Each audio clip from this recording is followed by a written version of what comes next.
Ce que l'on appelle la normalité est une construction sociale. La norme est le reflet d'une société. Elle permet d'expliquer l'ordre des choses à un moment donné. La réalité de 2020 n'est pas figée. Elle se joue du contexte au même titre qu'il se joue d'elle.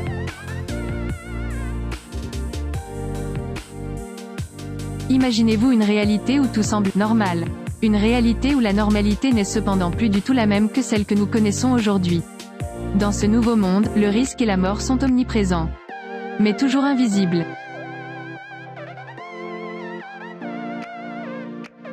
La sociabilité s'est réinventée au même rythme que la persistance des menaces pandémiques. Les utopies ont laissé place à des dystopies post-apocalyptiques. Netflix est devenu un réservoir de l'imaginaire. Le socle des nouveaux grands récits collectifs. Les individus s'accrochent à une nostalgie du monde d'avant. À la normalité de 2020. Un monde qui n'existe pourtant plus. Bienvenue en 2050. Un monde étrangement normal. Un monde empreint d'une nouvelle normalité. Qui s'est construite ces 100 dernières années.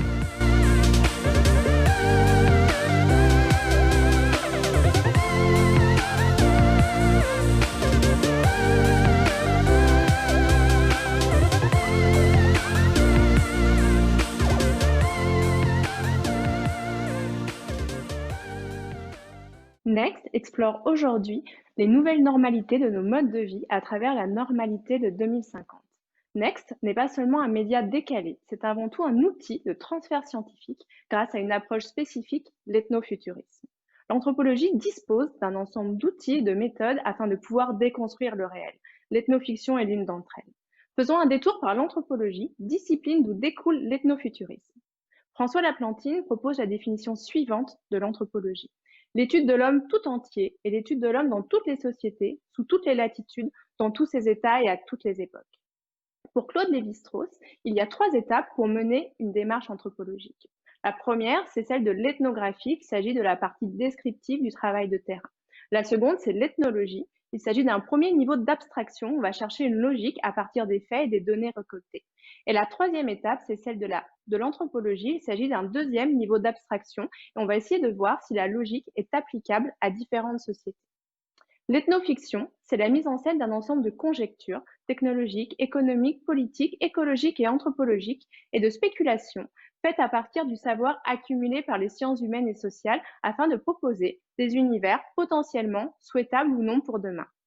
Ici, l'imaginaire est exploité en tant qu'espace propice à globaliser des inventions technologiques, de procédés, de services marketing ou sociétales et où à les diffuser afin qu'elles deviennent des innovations sociétales. En quelque sorte, un placement de produit avant l'heure. L'ethnofuturisme interroge notre réalité pour une meilleure compréhension du présent.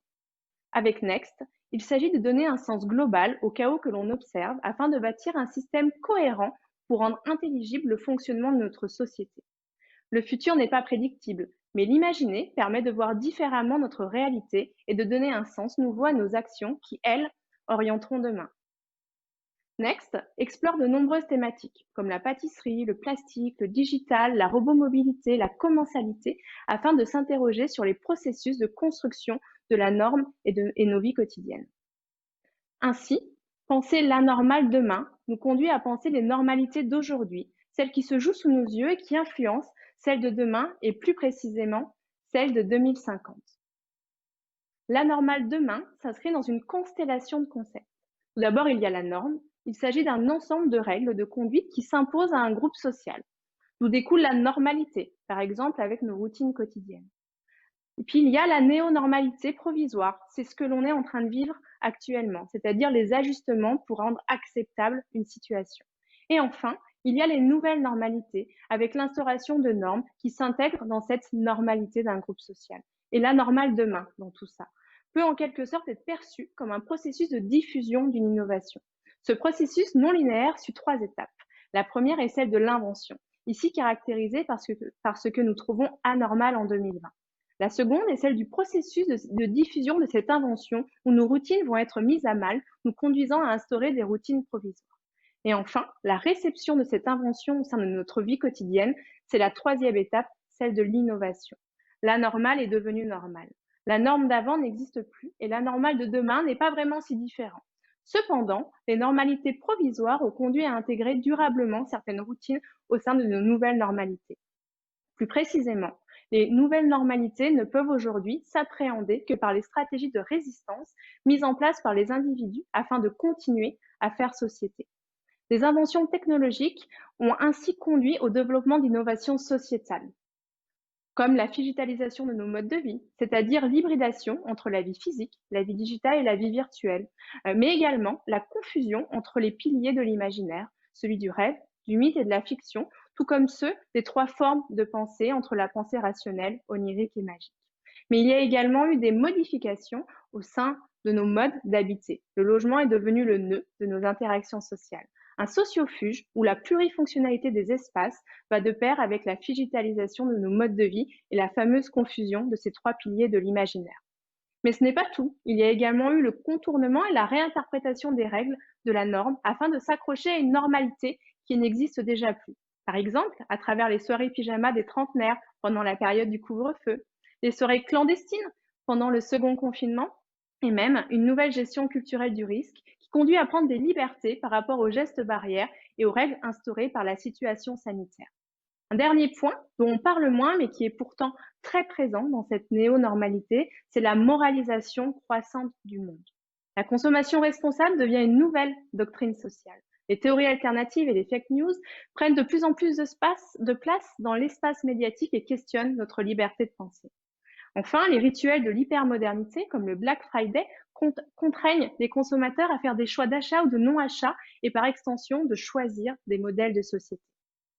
En 2050, les modes de vie se sont trouvés profondément bouleversés par le brouillage des frontières entre ces différentes réalités et ces imaginaires, à tel point que la morphologie urbaine du milieu du XXIe siècle n'a plus rien à voir avec celle de 2020. On parle à présent de hubs domestiques et d'îlots de socialisation pour comprendre le nouveau rapport que les individus entretiennent avec l'espace, leur travail et leurs loisirs.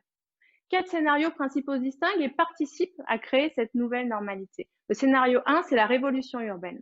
Le flex office devient la norme. Le travail se fait majoritairement à domicile et on se retrouve au bureau pour des réunions et conserver le lien social. Les espaces professionnels évoluent, plus de transversalité, d'open innovation. On observe alors une redistribution et une réorganisation de la façon de travailler, mobilité, numérisation, lieu physique, solutions digitales, etc. Que ce soit dans le rapport au travail ou à l'école, le territoire est impacté par ces nouveaux impératifs. Le scénario 2, c'est celui de l'extension de soi. La digitalisation croissante de nos modes de vie conduit au développement de la vie sociale numérique. Les individus sont à la recherche d'une expérience sans couture où la technologie devient invisible. La limitation des mobilités conduit à reproduire certaines pratiques sociales dans les univers digitaux ou virtuels. Les expériences physiques hors domicile sont également magnifiées grâce à une expérience digitale augmentée. Le scénario 3, maintenant, il s'agit du hub domestique de demain. La montée du télétravail a conduit à repenser la gestion des espaces, des équipements et des solutions mis à disposition au domicile. De nombreux services sont également mis en place afin de faciliter la gestion professionnelle de l'espace domestique, comme la livraison de plateaux repas, les solutions digitales immersives, l'accès à distance aux bases de données, etc. L'expérience d'usage est devenue la norme. Les professionnels ont dû faire preuve de créativité et d'ingéniosité afin de rendre possible cette petite révolution. Et enfin, le quatrième scénario, c'est celui de la néo-centralisation. Des profils de travailleurs très différents se sont développés à la réaction à la montée du flex office. Digital nomades, sédentaires, télémigrants, ces télétravailleurs bouleversent également l'attractivité des territoires et engendrent la digitalisation de nombreux services et espaces dans des zones auparavant peu digitalisées. On serait un petit peu sur la modernisation de la classe créative de Florida. Les espaces publics et de loisirs mettent en place des solutions digitales immersives et novatrices afin de limiter la fracture digitale qui impacte de plus en plus l'économie. Les notions de loisirs, de consommation et de travail se redéfinissent au prisme de cette nouvelle organisation sociale. Tous ces éléments ont conduit à construire ce que nous pouvons qualifier de l'étrange normalité de 2050. Elle propulse l'individu dans une réalité où tous les codes de sociabilité que nous connaissions en 2020 ont été réinventés. Pour vous illustrer mes propos, je tenais ce soir à vous présenter Emilia et Léo. Emilia et Léo sont tous les deux des Covid natives. Ils résident dans une grande ville. Ils pourraient être des digital nomades, mais ils ont fait le choix de s'accrocher à leur vie d'avant. Ils sont des télétravailleurs comme 80% de la population occidentale. Dans leur réalité, ce n'est plus seulement le diplôme qui leur a permis d'obtenir leur emploi, c'est leur maîtrise technologique. La fracture numérique s'est accentuée au fil des années depuis la première vague de la Covid-19 en 2020. Les entreprises comme les travailleurs ont dû s'adapter. Pendant cette période de transition, l'enjeu était non seulement de maîtriser les outils mis à disposition pour assurer une continuité des activités professionnelles, mais également d'être en capacité d'adapter sa vie tout entière à cette fameuse digitalisation du quotidien. Il y a eu tout d'abord une injonction à la continuité digitale de la vie sociale.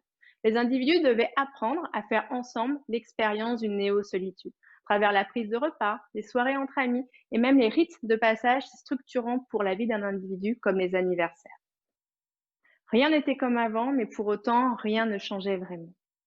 Dans les années qui ont suivi 2020, la crise économique s'est progressivement installée dans le quotidien des individus.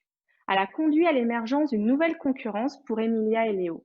Il s'agit de celle des télémigrants, des individus diplômés vivant aux quatre coins du monde. Leur maîtrise du digital leur permet de postuler à n'importe quel poste à travers le monde qui propose un fonctionnement en télétravail. Pour Emilia et Léo, cette concurrence engendre une nouvelle forme de précarité liée notamment à la baisse des salaires des cadres supérieurs. Comme les télémigrants viennent pour la plupart des pays du Sud global, leur niveau de vie plus faible leur permet de prétendre à des salaires inférieurs à ceux pratiqués jadis en France, à Londres ou encore à New York. Ces changements, qui se sont révélés être majeurs dès 2030 dans le quotidien des individus, peuvent également, par certains aspects, être perçus comme positifs. Par exemple, leur logement est devenu le nœud de leur interaction sociale, le cœur névralgique de leur quotidien. Ils ont instauré de nouveaux rituels, notamment grâce aux solutions de communication instantanée.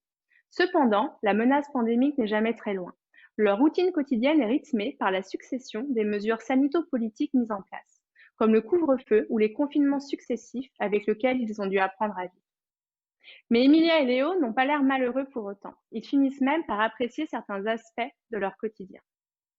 Emilia et Léo sont en couple depuis plusieurs mois déjà. Ils vivent une relation de couple épistolaire. Ils ne se voient quasiment jamais dans la vie physique. Par contre, ils sont toujours connectés. Ils ont même synchronisé leurs activités quotidiennes, comme la prise de repas, les activités de loisirs et même les rituels d'hygiène. Emilia et Léo ont fait le choix de favoriser une vie de couple digital au profit de Sarah ou de Benjamin, par exemple, qui eux ont choisi de tout vivre dans la vie physique. Une version archaïque du couple d'après Emilia et Léo. Une vision de l'amour qui ne correspond plus avec la vie de 2050. Mais à quoi peut bien ressembler leur quotidien? Pour le savoir, découvrons sans attendre le quotidien de Léo en 2050.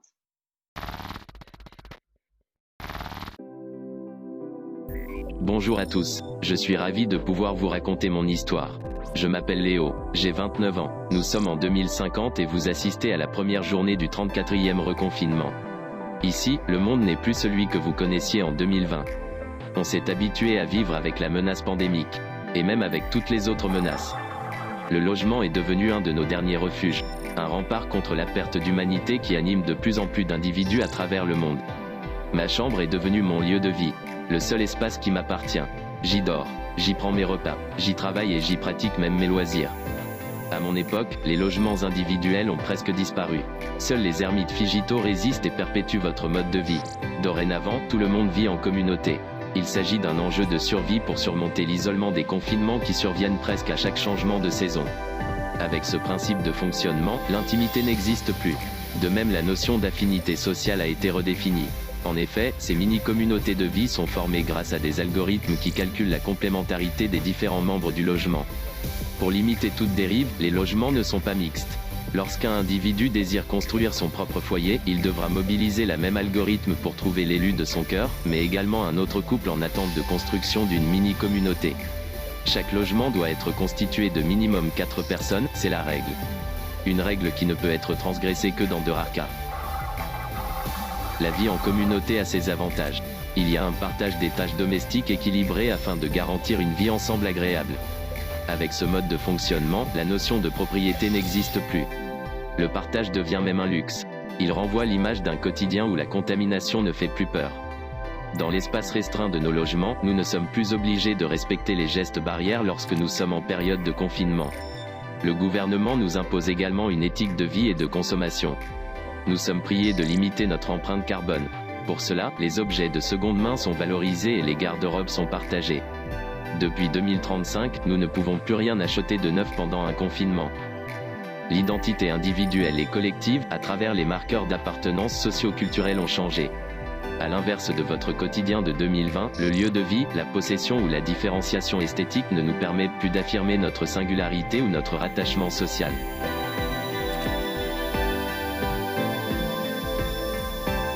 Aujourd'hui, seule la survie du plus grand nombre compte. Nos libertés d'agir se transforment en liberté de penser à un monde où le danger extérieur ne sera plus ou redeviendra invisible. L'insouciance engendrée par votre modernité nous a fait basculer dans les méandres d'un monde bien différent du vôtre.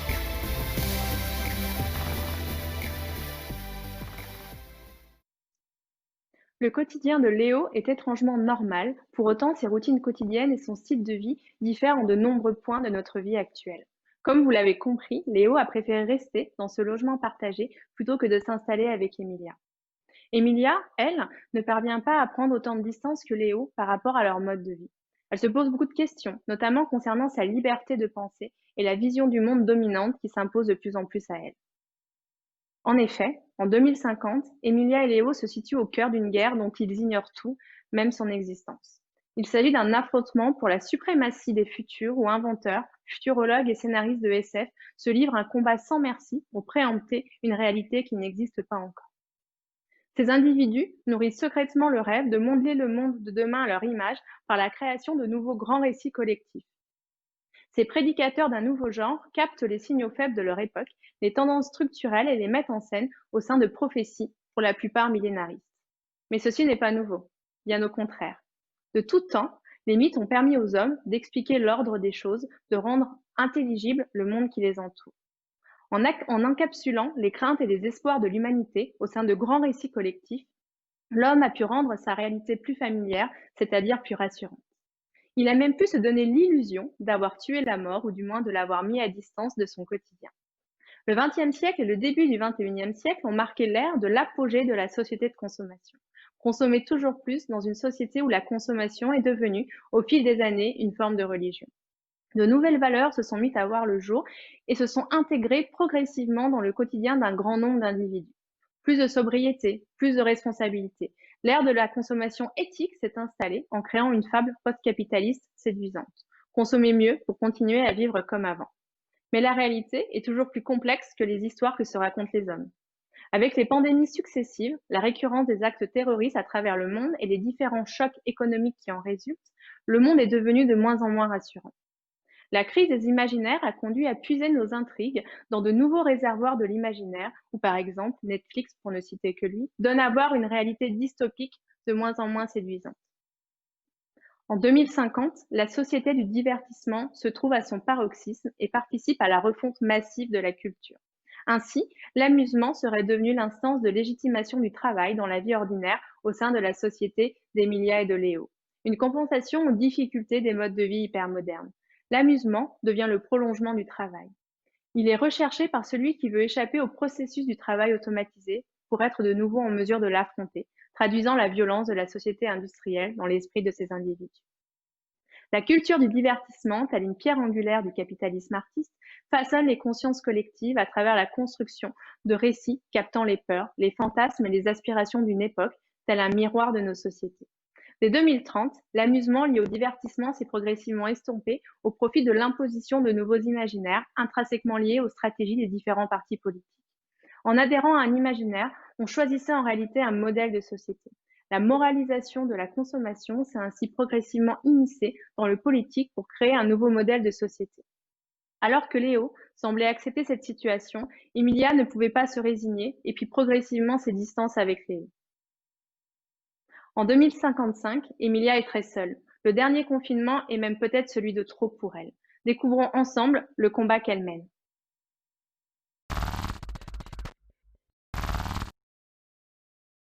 Voici Emilia. Cette femme de 37 ans vit en 2055. Elle se bat avec elle-même. Elle affronte au quotidien sa réalité et les peurs de sa société. La main invisible s'est progressivement transformée en menace invisible. Les pandémies, le terrorisme, les guerres de religion et les crises économiques associées ont conduit au brouillage des frontières entre les trois piliers de l'imaginaire, le rêve, le mythe et la fiction. Elle tente de résister afin de conserver sa liberté de penser face à ceux qui s'affrontent pour la suprématie des imaginaires du monde de demain. Emilia, comme beaucoup d'autres individus de sa génération, se bat pour un futur libre. Un espoir pour demain qui lui permet d'agir au quotidien pour construire un présent qui permettra aux rêves et à l'espoir de survivre.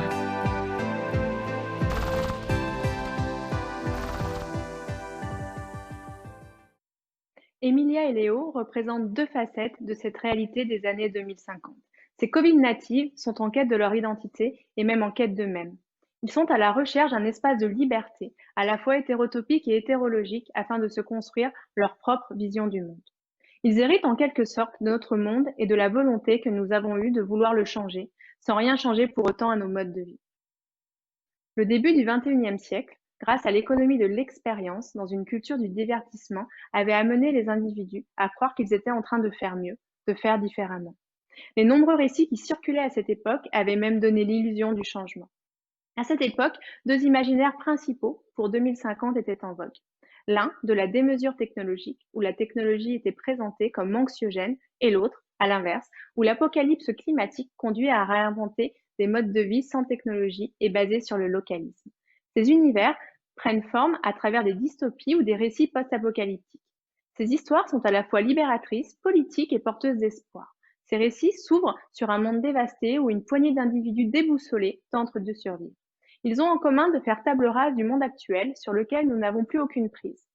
Sur les décombres du passé, on imagine la possibilité d'un monde meilleur, c'est-à-dire l'opportunité d'une deuxième chance. Dans ce contexte, le futur apparaît comme le nouvel exotisme anthropologique, un Eldorado intellectuel où l'exploration de réalités qui n'existent pas encore semble pouvoir apporter de l'espoir et une résistance à un présent de plus en plus chaotique et incertain. Ces imaginaires et leur incarnation à travers ces récits spécifiques officient suivant une logique similaire à celle des utopies du siècle des Lumières. Se projeter dans l'après pour changer de pratique et ce, dès à présent.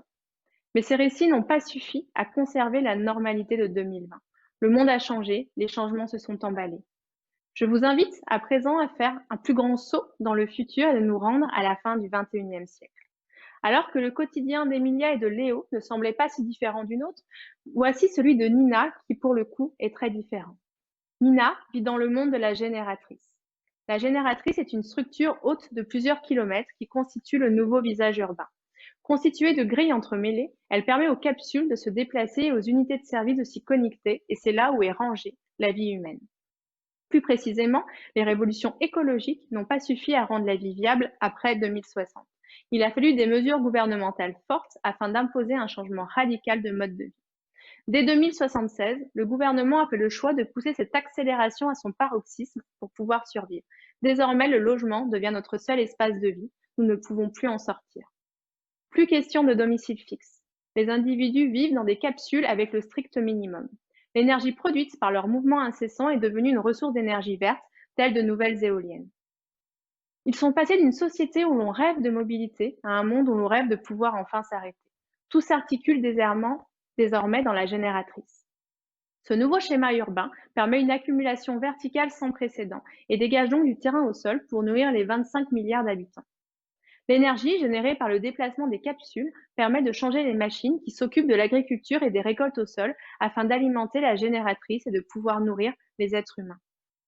La mobilité, de ce fait, s'est transformée. Au lieu de se déplacer pour tout, ce sont les choses qui viennent à nous. Cela permet de partager les espaces et gagner de la place. Plus question de domicile individuel, toutes les pièces sont segmentées et mobilisées selon les besoins. Ne pouvant être qu'à un endroit à la fois, autant interpartager les espaces pour s'assurer qu'ils soient toujours occupés et donc optimisés. On va se connecter au bureau au moment de travailler, à la douche au moment de se doucher, etc. Les habitants de la génératrice vivent dans un moyen de transport continuel qui s'adapte à leurs besoins au fil du temps tout en créant de l'énergie lors de ces incessants déplacements. Ils sont même récompensés à long terme avec des bons d'arrêt qui permettent au grand luxe de pouvoir enfin être immobile pour une durée déterminée. Bienvenue dans le monde radical de la génératrice comme allégorie de notre propre modernité. Cet extrait vidéo fait partie d'un projet que j'ai mené avec mon collectif Magical Thinking pour le ministère des Transports et de la Transition écologique.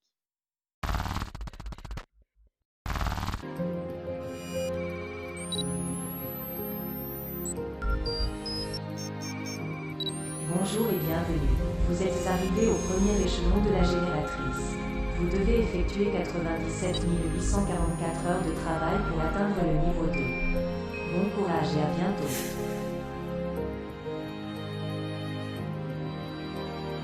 Bonjour à tous. Nous sommes le 26 décembre 2091. Le taux de contamination des sols a encore diminué. Nous sommes à présent à 52,3%.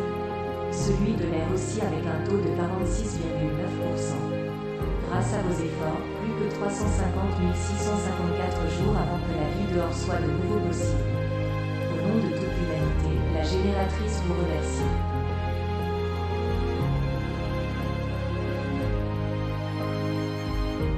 Selon l'article 30, chaque tentation de tricherie sur le taux horaire effectué vous renverra directement au niveau inférieur.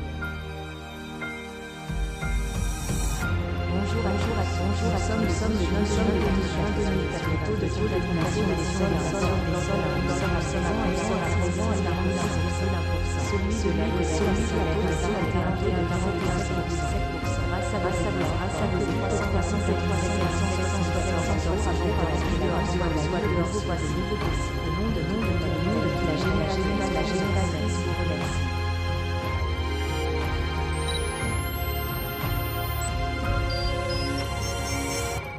C'est un grand jour. Vous êtes arrivé au 5e échelon de la génératrice. À présent, vous n'êtes plus contraint au déplacement. Vous avez gagné votre droit à l'immobilité. La génératrice vous félicite.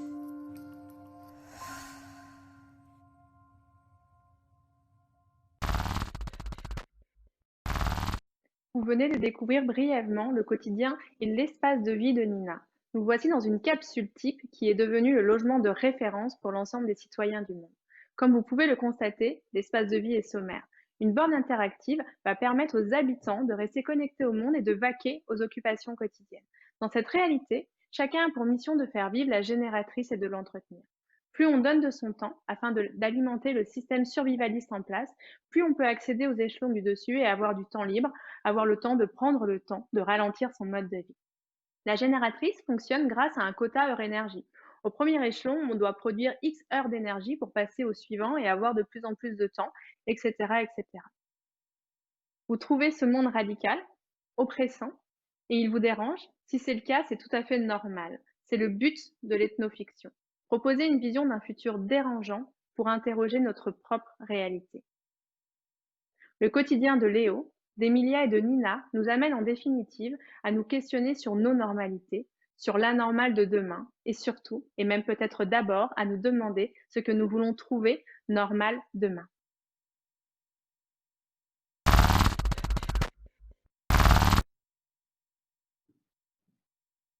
La normalité est avant tout une construction culturelle. Elle s'inscrit à un moment précis dans une société donnée. En 2020, malgré l'incertitude de la situation et les changements de routine quotidienne imposés, l'instauration d'une néo-normalité a permis de rendre plus acceptable son quotidien. La digitalisation de nos modes de vie n'y est pas pour rien. En effet, en moins de 100 ans, la technologie s'est émissée dans nos vies, transformant complètement notre réalité et même nos imaginaires. 3 axes de réflexion semblent primordiaux pour mieux appréhender l'anormal de demain. Premièrement, il s'agit du rapport à l'espace, entre un mode de vie ultra-sédentaire ou carrément nomade, si ce n'est que dans le monde virtuel, le futur semble nous imposer de renoncer à la morphologie sociale que nous connaissions en 2020. Deuxièmement, il s'agit du rapport aux libertés. En ce sens, la génératrice voit les libertés individuelles diminuer pour le bien collectif, mettant à mal le vivre ensemble pourtant si important à la survie de notre espèce. En fonctionnant suivant un principe similaire à celle d'une ruche, où chaque abeille est dépendante de l'autre pour la survie de la colonie, elle permet de réfléchir à l'avenir de notre humanité. Troisièmement, il s'agit d'assurer une continuité de nos identités individuelles comme collectives dans un monde qui se virtualise tous les jours un peu plus.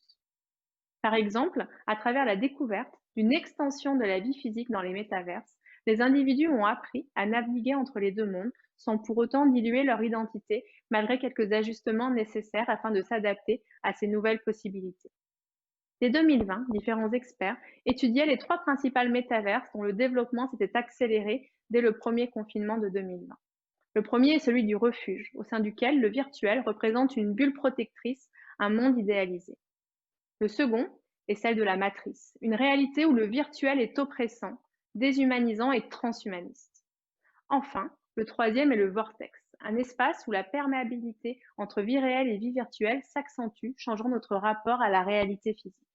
Le virtuel officie comme un amplificateur de réel. Pour conclure cet épisode, j'aimerais vous poser une question. Dans quel monde avez-vous envie de vivre? Si aucun d'entre eux ne vous fait rêver, il est encore temps d'agir pour changer votre futur. Next revient bientôt pour de nouvelles aventures. Et n'oubliez pas, le futur peut être cool, mais encore faut-il le vouloir.